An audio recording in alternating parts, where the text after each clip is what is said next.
Hey everybody, we're the Benchwarmers. I am Jamie. I'm here with my co-host Gabe. Gabe, how you doing, buddy? I'm doing great. It's beautiful. We're entering Hanukkah season. I think we can start wishing people a Chag Sameach Hanukkah. We're 3 days out from the start of Hanukkah. Do you have any big plans Hanukkah this year? Or do you treat your kids to 8 crazy nights of presents, or is there just like 1 or 2? No, that is a myth created by, if Hanukkah has taught us anything, it's that we need to resist the Hellenizing aspects of the world. We can't give in to too much of that.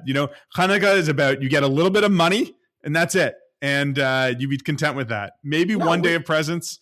Well, fine. We say you get 1 day of presents, and the miracle is that you have fun with that present for 8 full days. It is just, I think my 4-year-old a toy car, it would last that long. You know this as well as I, and any parents of young children know it, that it is just a losing battle against Christmas. Like we are keeping it out of the house as much as possible, but one of my back neighbors has a giant inflatable Santa on vacation on the beach, drinking a drink, inflated in his backyard for some reason, which I do not understand. One, because I assume the people who live there are Jews, and also I don't understand why it's in their backyard. Maybe it's or why it has to be inflated if they're having a Christmas party of some sort. It's messaged directly at you. What? Well, it's directly at my children's bedroom, and they like to stand up on a chair that looks out the window and look at Santa at night because he's the only thing they can see from their backyard. So we're working on Hanukkah supremacy here as much as we can. As we walk to school, walking, through the houses that I walk every morning and night with my son to school, there is, like inflatable Christmas Paw Patrol stuff and inflatable Christmas Peppa Pig stuff. Yeah. Like they know how to market to children. Impossible to resist. Any child. It's really, really difficult to resist. We were looking for Hanukkah decorations the other day, and almost none exist at our local Dollarama. We might be in a more Christmassy neighborhood, but it was hard to find. But Hanukkah's doing well. We've got, big family. The latke boil begins soon, or the fry, whichever it is. But we've got a very exciting Hanukkah episode talking about, a really classic Hanukkah movie. What is soon to be a classic Hanukkah movie. That's right. We have Barry Hirsh of the Globe and Mail joining us. Barry is the Globe's film critic, and he joined us mostly to talk about Marty Supreme, the new film coming from Josh Safdie about Marty Mauser, who's loosely based on a real life character, Marty Reisman, who is sort of like the king of Jewish ping pong in New York. The ping pong impresario.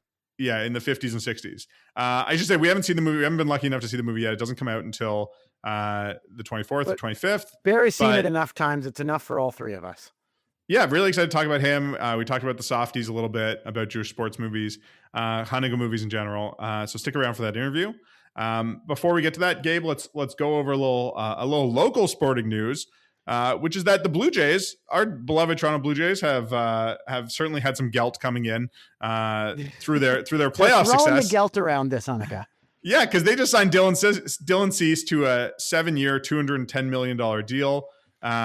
It is by far the biggest pitching signing in Blue Jays history. Absolutely, or should we say from the old country, Dylan Suisa. It is a very big deal in my family. So what we will say is Dylan Cease, his father is Jewish. Yes, he has a Jewish family. He is, eligible to play for Team Israel. He is, as far as this podcast and, global, the New World Order is concerned, he is Jewish. We're counting him. We're counting him. I think we're counting him. It's worth saying. It's sort of an interesting story. It is a big deal in my family, by the way, that there's a Jewish pitcher named Dylan, as that is my son's name, and he now plays for the Blue Jays. So that for the next 7 years, I think will be a very big deal in my house. Absolutely. At least for that. But really fascinating story about how the world came to know that Dylan Cease was Jewish. I'm not going to say that he's necessarily like, we're going to steal the term and say he was in the closet, but he was like not known to be Jewish. And then in the 2013 World Baseball Classic, he was listed on Israel's preliminary roster. He did not play because he was recovering from injury. He did not play for Israel or Team USA. But our friend of the pod, Lewis Keane from Forward Magazine, did some absolutely real deep research, like really went in and started looking at grave sites in New York to find out where the Cease family crossed it out of Ellis Island, figured out they were Suiza, was looking at like marriage records from the tenements. And then finally Dylan Cease wrote back and was like, oh yeah, my dad's Jewish. Like it was just right away. He just answered. I think he had to publish before he got that information. Like he had to go to publish before he got that information. But yeah, he said his dad's side of the family is Jewish. And Dylan was eligible to play for Israel because at least one of his grandparents is Jewish. So he was automatically eligible for Israeli citizenship under the right of return. And he hasn't done a ton beyond that with the Jewish community since then. I mean, obviously, I don't know if San Diego is. I mean, I'm sure there are Jews in San Diego. It's Southern California, but it would be great if Jewish community in Toronto gets him more involved. And he's here for 7 years, so he can be like Sean Green, appearing at everyone's synagogue all simultaneously somehow during the high holidays. He is going to look for. He's going to find things to do. He specifically, Dylan Cease said, I don't necessarily identify as Jewish, but I acknowledge it's in my ancestry, and that Lewis did very good work finding out all of this history. Yeah. But I think year 5 or 6, maybe we can get Dylan. Hopefully you can make a connection with him to pursue your joint passion of disc golfing at some point, because he's a big disc golf fan. I too am a disc golf guy, a chain banger, as we call ourselves, and also ball golf. We play ball golf a lot, and that's what disc golfers call ball golf is ball golf. But maybe we'll get sort of an interactive feature of us playing disc golf with Dylan Cease on Toronto Island. That's my dream. I'm going to start manifesting that.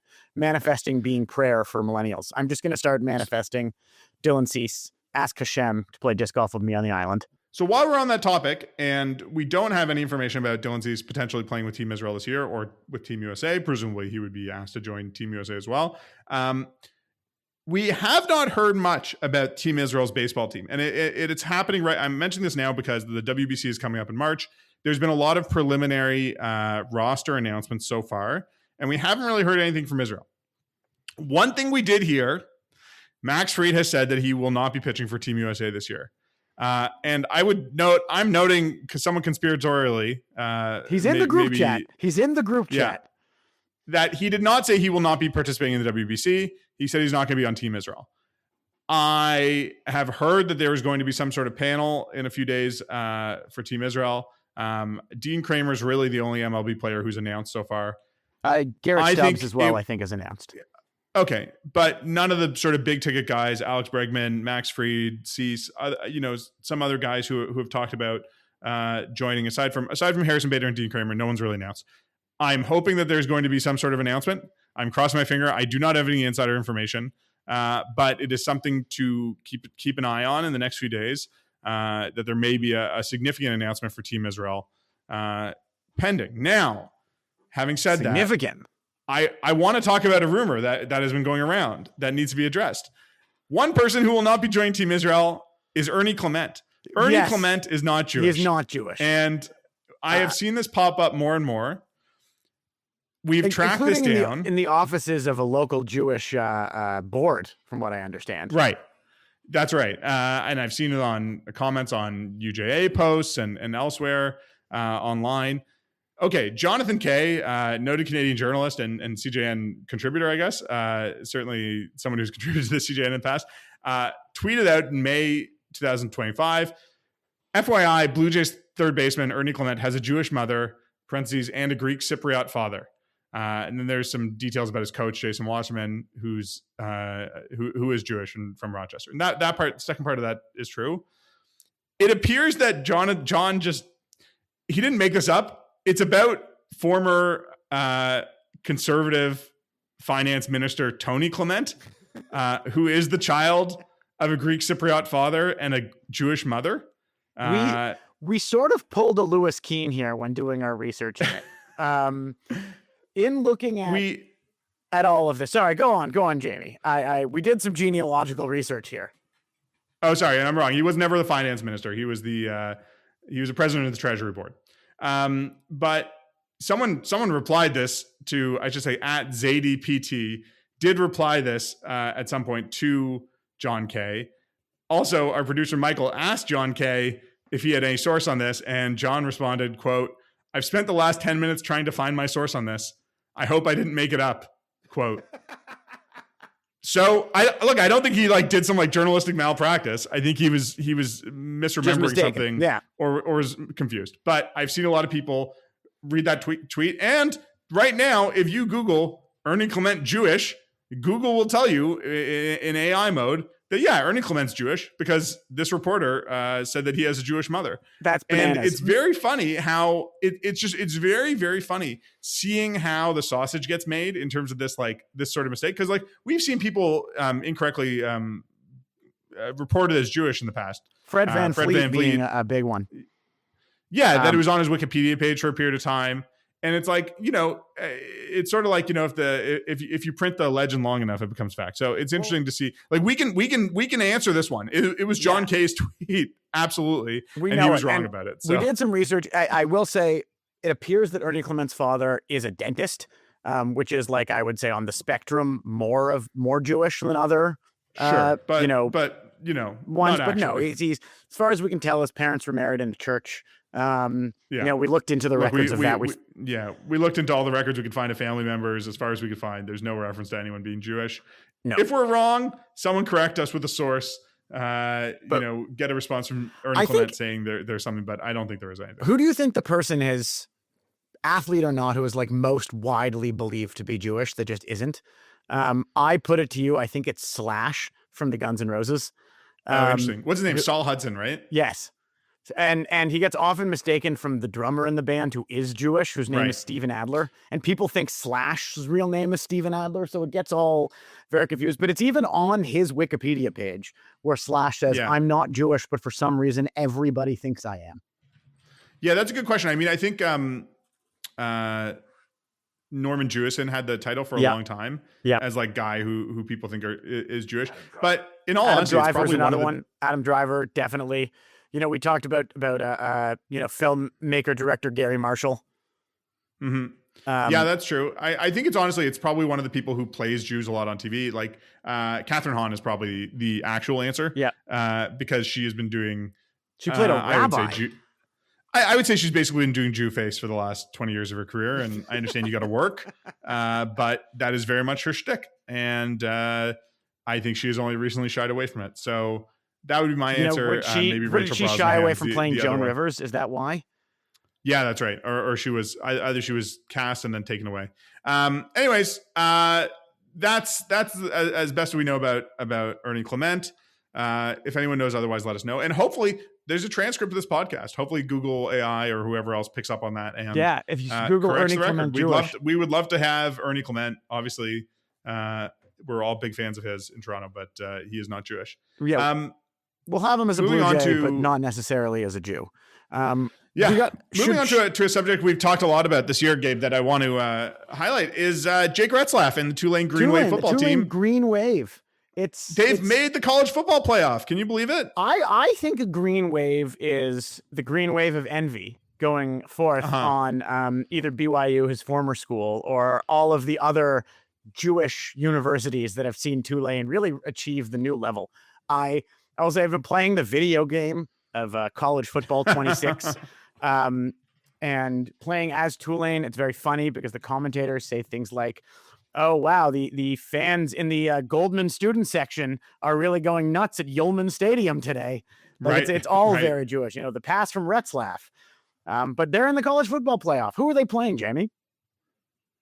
Yeah, it's pretty amazing, and especially because BYU, who Retzlaff was playing for, did not make the college football playoff. They came pretty close, but lost in their last few games. Didn't get the automatic conference bid. They will be playing. Tulane will be playing Ole Miss, and that is sort of, I would say, the downside to this, because they already played Ole Miss in September and they lost 45-10.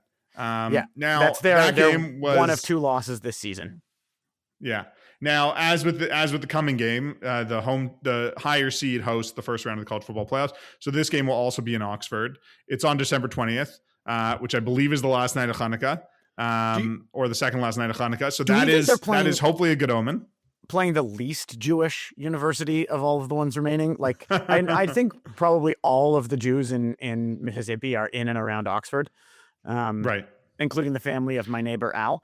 But you wonder if there's any Mississippi. In fact, the team is the Rebels, and like they were rebelling against integration. If you really go that deep, or not allowing to own people.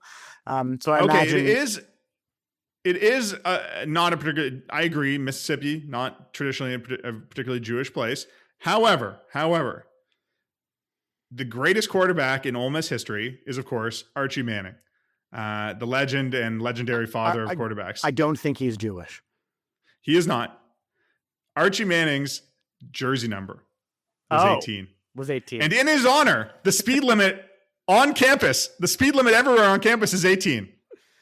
So take that for what it's worth. Take that as an omen. We have the first Jew quarterbacking a team in the college football playoff. Not that the college football playoff's been around that long. There's a chance. There's a chance for a Hanukkah miracle. That would be a full Ole Miss would miracle. Be pretty cool. Or a full field miracle, 100-yard miracle. A full field miracle, yeah.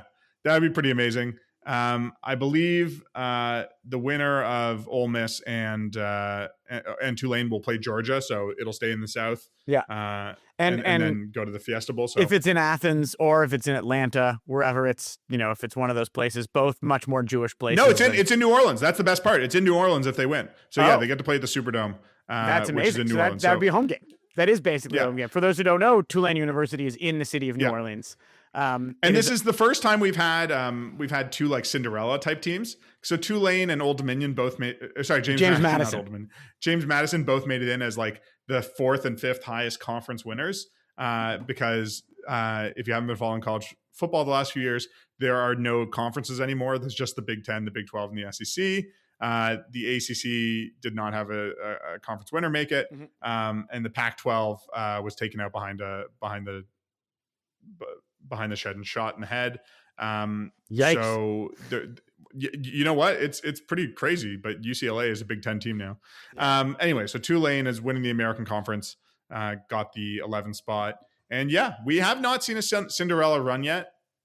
Maybe it'll happen. Maybe James Madison will beat Oregon. It could maybe be Tulane any will beat given Ole Miss. Saturday. Or I guess the 20th is a Saturday, so it could happen on any given Saturday in Oxford, and then going back home to New Orleans. Wonderful city, beautiful campus, Tulane University, as we've talked about it on this podcast. So everyone go cheer for the Green Wave. And Jake Retzlaff has been, he's been huge. They had to beat North Texas in the conference championship game, and they killed them to make it in. It was a little close in the end. They had an interception in the end zone that made it happen, but Jake was critical to winning the game. I can't remember if he ran in 1 touchdown or 2, but obviously he led his team to victory, and we'll see if he can keep it going. Very excited to see. So should we get on to our interview about, as we're ping-ponging back and forth with our information and discussion here, let's get to our interview about Marty Supreme with Barry Hirsh.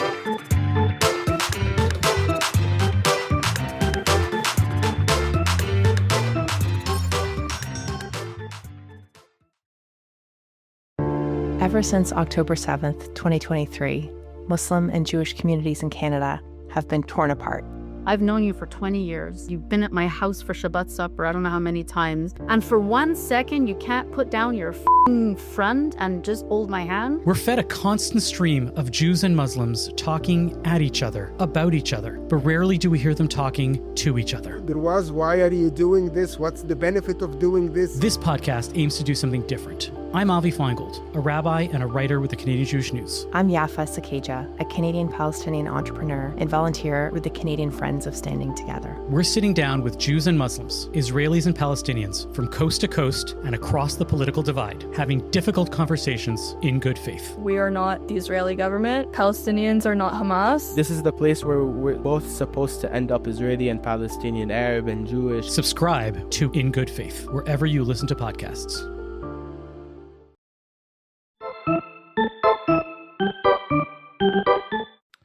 Very excited to be joined today by Barry Hirsh. Barry is the film critic at the Globe and Mail. One of the things, Barry, we want to have you on to talk about today is Marty Supreme, which is coming out soon, and which you called spiritually and thematically the best Hanukkah movie ever made. So we want to talk about that and why it gets such a plaudit from you.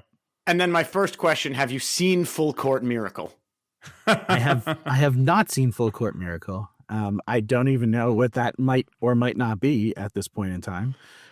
Is it ping pong related? Well, imagine a high school basketball team that needs 8 miracles to win a basketball tournament. Never mind. We'll go. Okay. Let's hear about Marty Supreme. We'll stay on task. All right, okay. We can divert a little bit, but yeah, Marty Supreme, I would say. So I've seen it twice now, actually 2.5 times, and it is, while it doesn't take place around Hanukkah, nor does Hanukkah ever get an explicit shout out. I feel that the content and theme of the movie, and added with the fact that it is coming out on Christmas Day, which is just a few days after Hanukkah ends, and is like the traditional best day to go to the movies as a Jewish person of the year. I feel Absolutely. It is like right in the sweet spot there. It just kind of burns with this like Maccabean energy of like a Jewish champion who will not take no for an answer and just fights for his right to exist and to not only exist, but to thrive and, be what the character says at one point, and this isn't really a spoiler or anything, but he believes himself to be Hitler's worst nightmare because he is there, Wow. He exists, and he has survived. And the Judaism in Marty Supreme is not accidental or incidental. It is completely laced through the entire film. It is quite a thing to behold. So take us through just a little bit about what the movie's about. All I know from having seen the trailers is that, it's Christmas time. There's a movie being released about Timothy Chalamet as a upstart in 1960s New York.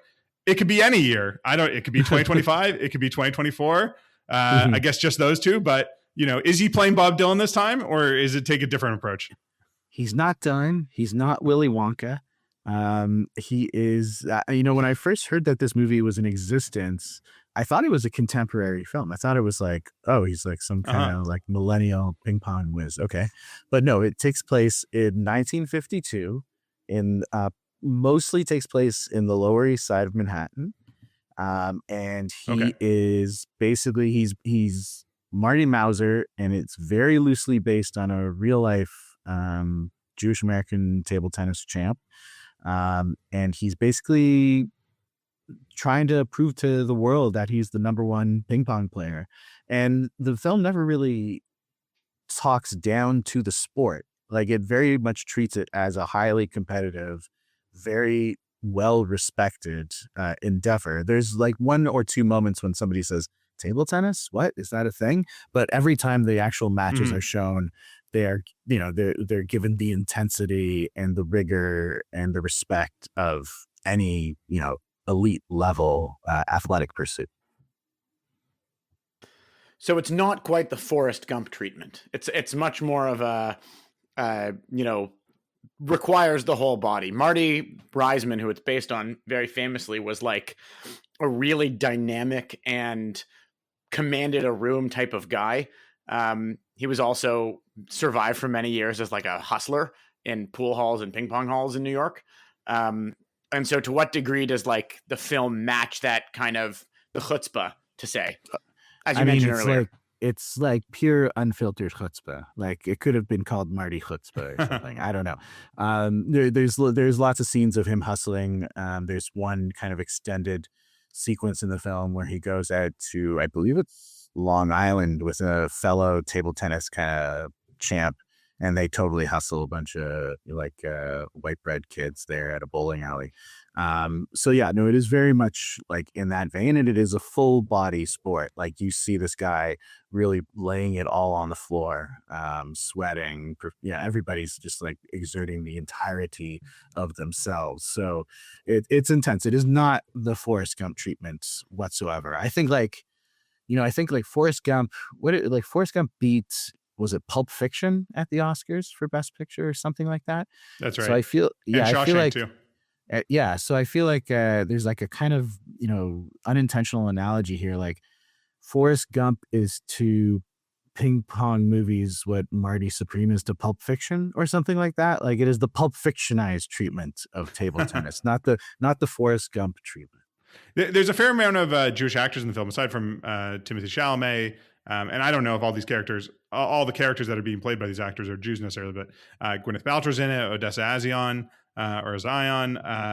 Fran Drescher, I know, plays Timothée Chalamet's mom. Did that lend a certain amount of authenticity? I mean, it's hard to imagine Fran Drescher.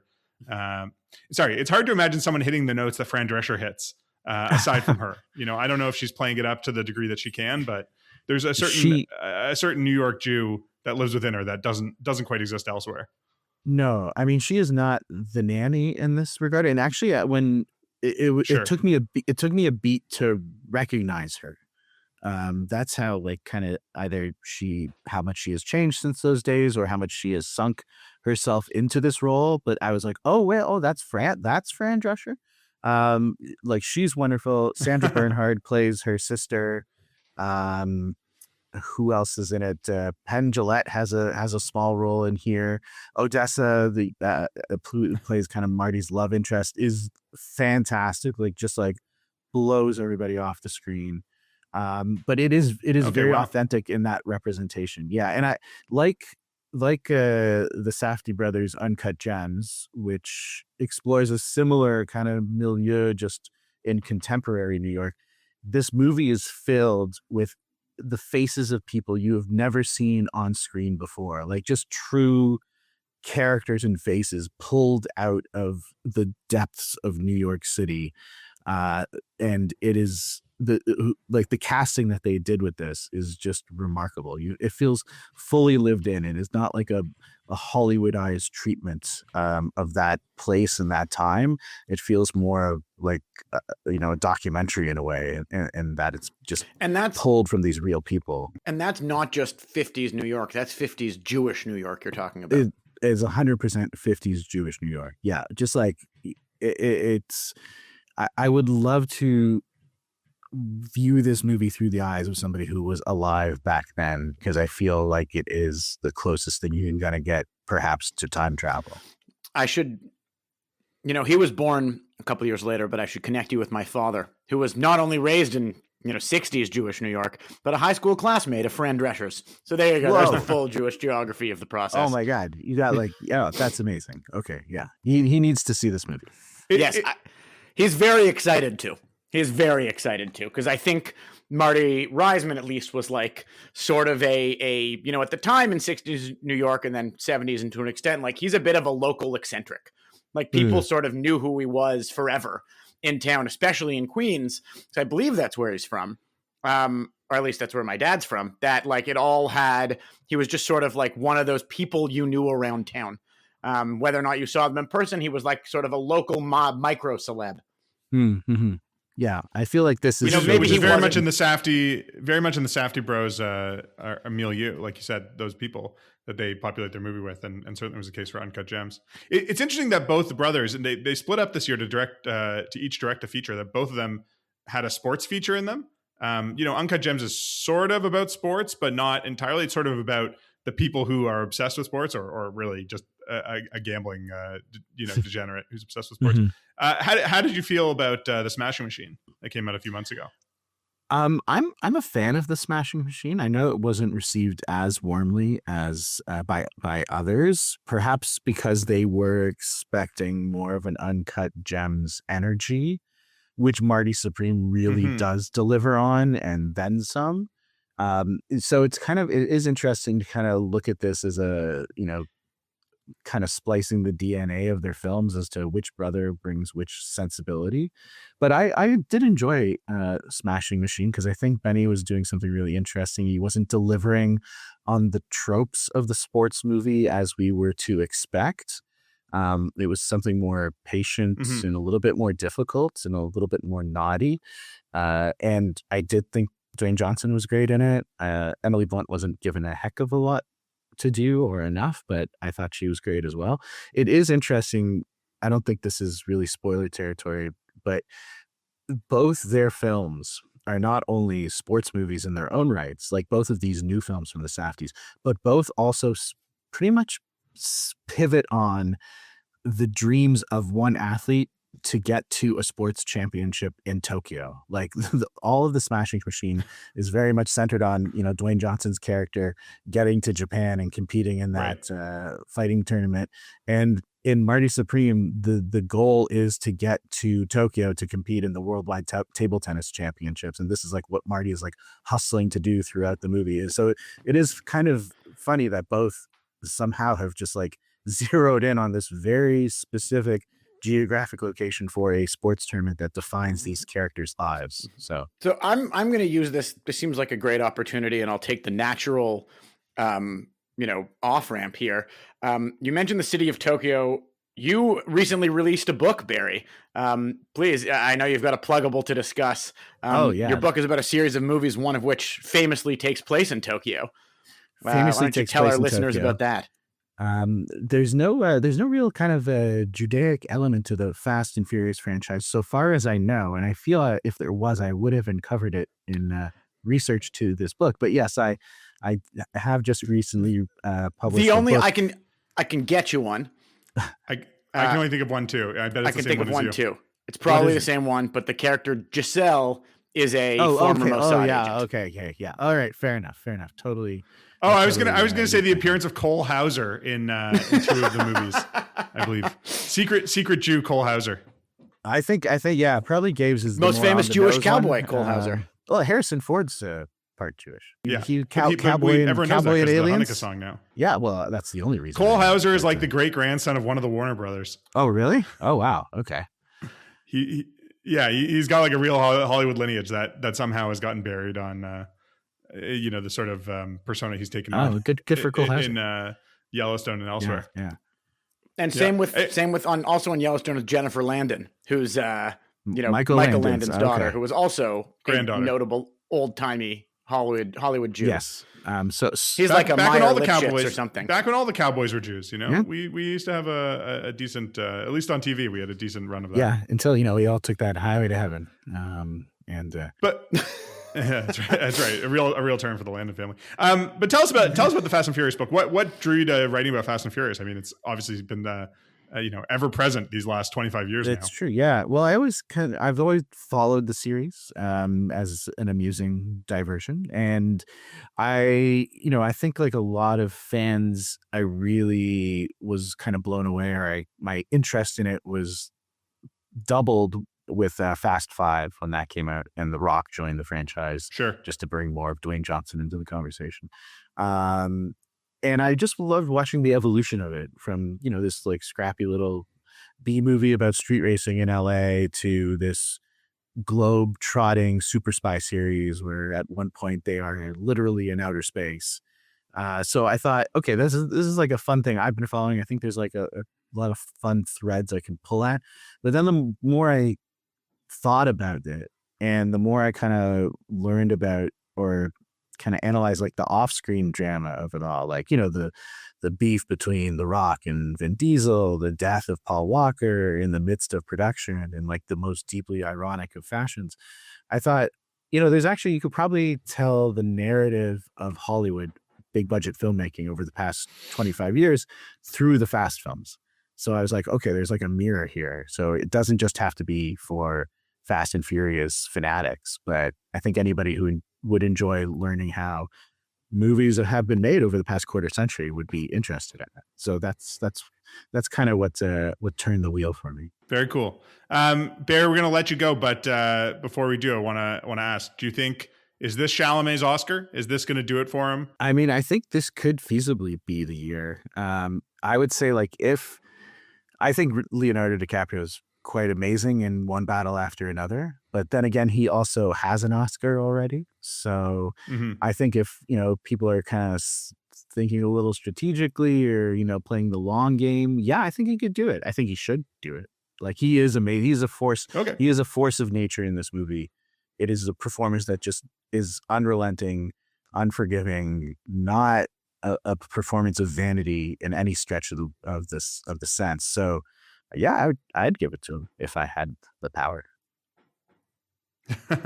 Sounds good. Well, thanks so much for joining us today, Barry. Oh, my pleasure. Thanks for having me, guys.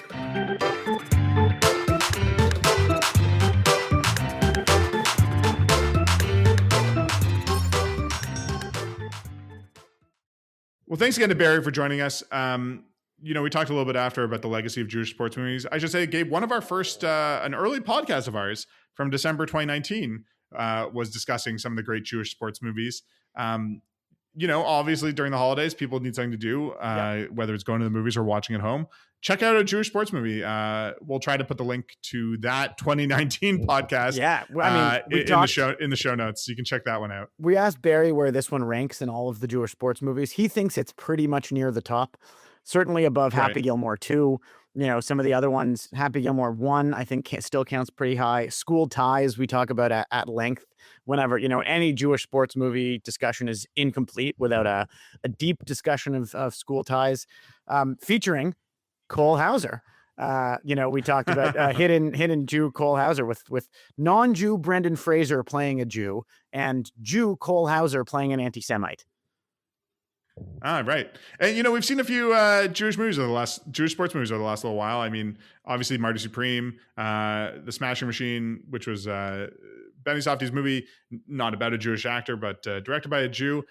We had Israel Swings for Gold, the documentary about Team Israel at the 2020 Tokyo Olympics. And Happy Gilmore 2, which, for all its flaws, starred a fair amount of Jewish actors, starred MJF and Benny Safdie, and canonically referred to Happy Gilmore as Jewish, which we've always insisted has been the case. But yeah, he is, and he says it in the song, in the Hanukkah song. Yeah, nice to have it acknowledged as part of the canon.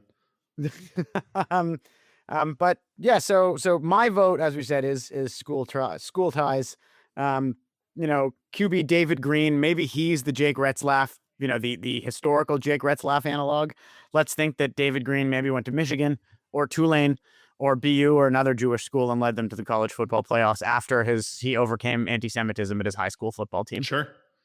My pick would be to do the double feature, go see Marty Supreme, come home, have you got to pre-game the movie with a Valium or two, but then watch Uncut Gems. One of the most anxiety-inducing thrill rides of 2019.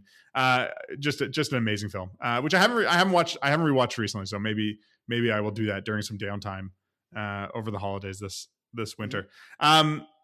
Thanks for joining us so much. We probably will not be back in your ears again before the end of the year. So happy Hanukkah to all our listeners. We hope everyone has a really nice time with their loved ones. Make latkes. It's a fun thing to do. Your house will stink, but we it's hope worth doing. We hope we're the jelly stuffed in your podcast donut for the next couple of weeks. That's what you can do over the holidays. And we'll be back in the new year with the updates on who's on Team Israel, who's in and who's out, and preview of Jewish Olympians we can find. It's likely that Jewish hockey player and Team USA stud Quinn Hughes will be on another team come January. Oh, right. That's been highly rumored. Elliot Friedman reported a deal was done and then it never happened. So we'll give you that update talking about Team USA hockey too. So we'll see you in the new year. Absolutely. As always, we're brought to you by the Canadian Jewish News. You can find our podcast and articles at thecjn.ca.